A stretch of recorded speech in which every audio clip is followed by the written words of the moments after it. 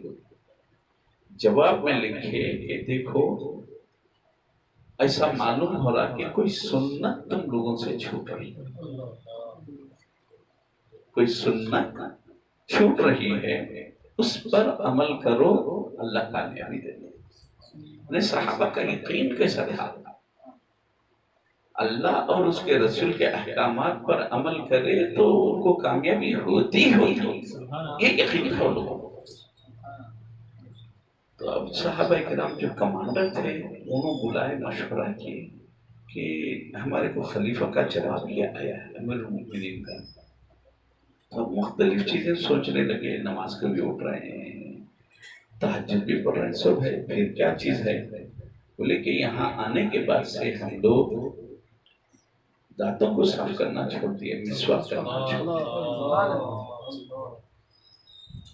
مسواک سنت ہے، لیکن جب کئی دنوں سے منہ نہیں دھو رہے ہیں، منہ سے بو آ رہی، دوسروں کو تکلیف ہو رہی، ویسے وقت میں واجب ہو جاتا دانت صاف کرنا۔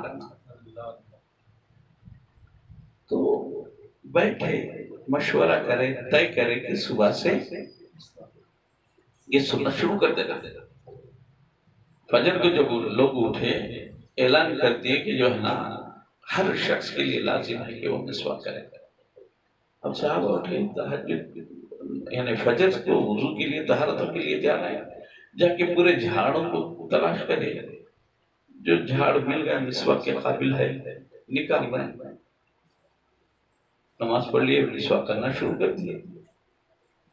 تو جو لوگ اب پہلی مرتبہ دیکھے دشمن، پہلے فصیل ہوا کرتی تھی، فصیل پہ جو لوگ ڈر رہے تھے دیکھ کے وہ لے رہی، یہ تو اپنے دانتوں کو تیز کر رہے ہیں، تلوار کو گھستے نا پتھر پہ، تلوار کو تیز کرنے کے لیے پتھر پہ گھستے، اب دانتوں میں تو پتھر پہ نہیں گھس سکتے، تو یہ لوگ اپنے دانتوں کو تیز کر رہے ہیں، جو ملا کچا کٹہل دیں گے بولے لوگ۔